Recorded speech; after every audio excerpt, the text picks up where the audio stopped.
Hello students. आज की class में हम लोग प्लेनिंग मशीन पढ़ने वाले हैं। तो चलिए देखते हैं प्लेनिंग मशीन में क्या प्रिंसिपल होता है, कौन कौन से इंपॉर्टेंट पार्ट्स होते हैं, क्या क्या स्पेसिफिकेशन होते हैं और क्या क्या एप्लीकेशंस होते हैं हमारे प्लेनिंग मशीन के। जो हमारी प्लेनिंग मशीन होती है ये लगभग रिजेंबल करती है शेपर मशीन से, लेकिन इसका जो वर्किंग प्रिंसिपल है वो शेपर मशीन से जस्ट रिवर्स है।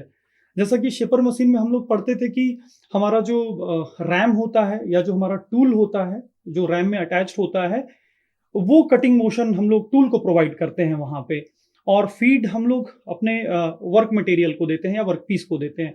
लेकिन प्लेनिंग मशीन में जो कटिंग मोशन होता है वो कटिंग मोशन हम लोग यहाँ पे अपने वर्क पीस को देते हैं। और जब एक बार हमारा वर्क पीस पे डेप्थ ऑफ कट कुछ दे करके अगर हम लोग मटेरियल कट कर देते हैं, उसके बाद फिर हम लोग टूल की सहायता से फीड देते हैं। यानी ये सेपर मशीन के वर्किंग प्रिंसिपल से जस्ट इसका वर्किंग प्रिंसिपल अपोजिट है या रिवर्स कहें। यहाँ पे हम लोग कटिंग मोशन अपने वर्क पीस को देते हैं। नॉर्मली जो हमारा प्लेनिंग मशीन है ये लार्ज वर्क सरफेसेस पे फ्लैट सरफेस क्रिएट करने के लिए यूज होता है। लार्ज वर्क पीस जो होते हैं उस पे हम लोग फ्लैट सरफेसेस या वर्टिकल सरफेसेस या इंक्लाइन सरफेसेस हम लोग बहुत आसानी से इस पे क्रिएट कर सकते हैं या बना सकते हैं प्लेनर मशीन पे। तो चलिए देखते हैं प्लेनर मशीन पे प्लेनर मशीन का स्पेसिफिकेशन क्या होता है। तो अगर हम लोग प्लेनर किसी भी प्लेनर मशीन को स्पेसिफाई करेंगे तो उसके जो वर्टिकल हाउसिंग होते हैं उन वर्टिकल हाउसिंग के डिस्टेंस के आधार पे करते हैं। हॉरिजॉन्टल डिस्टेंस कितना है दोनों वर्टिकल हाउसिंग के बीच में प्लेनर मशीन का, उसके आधार पे हम लोग स्पेसिफाई करते हैं।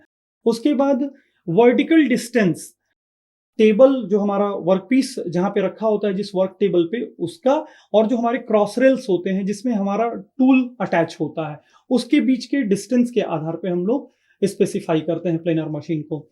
उसके साथ साथ maximum length of the table travel, हमारा जो वर्क पीस है जिस टेबल पे अटैच होता है हमारा वर्क पीस, वो कितना स्ट्रोक लेंथ है उसका, कितना वो ट्रेवल कर रहा है। इसके बाद अगर हम लोग प्रिंसिपल पार्ट्स की अगर बात करते हैं हमारे प्लेनर मशीन की, तो 6 से 7 इसके प्रिंसिपल पार्ट्स होते हैं। सबसे पहला बेड होता है जो कि नॉर्मली कास्ट आयरन का बना होता है और जिसके ऊपर पूरा जो हमारा मैकेनिज्म होता है मशीन होता है उसका सपोर्ट होता है हमारे उस बेड के ऊपर। उसके बाद हम लोग बात करें तो टेबल होता है हमारा, टेबल को हम लोग प्लेटन भी बोलते हैं यहाँ पे। उसके बाद हाउसिंग होता है, कॉलम होता है जिसमें हमारा मैकेनिज्म होता है, जो हमारा क्रॉस रेल्स होते हैं जिसमें टूल्स होते हैं कैसे उनको मूव कराना है ये सारी चीजें। उसके बाद क्रॉस रेल होता है जिसमें हमारा टूल हेड्स होते हैं और टूल को हम लोग जहाँ पे अटैच करते हैं। उसके बाद प्रिंसिपल पार्ट्स में हमारा टूल हेड्स आ जाता है और उसके बाद कुछ कंट्रोल सिस्टम्स आ जाते हैं। तो इस प्रकार से हम लोग प्लेनर मशीन को देख सकते हैं। So that's all in today's class. Thank you.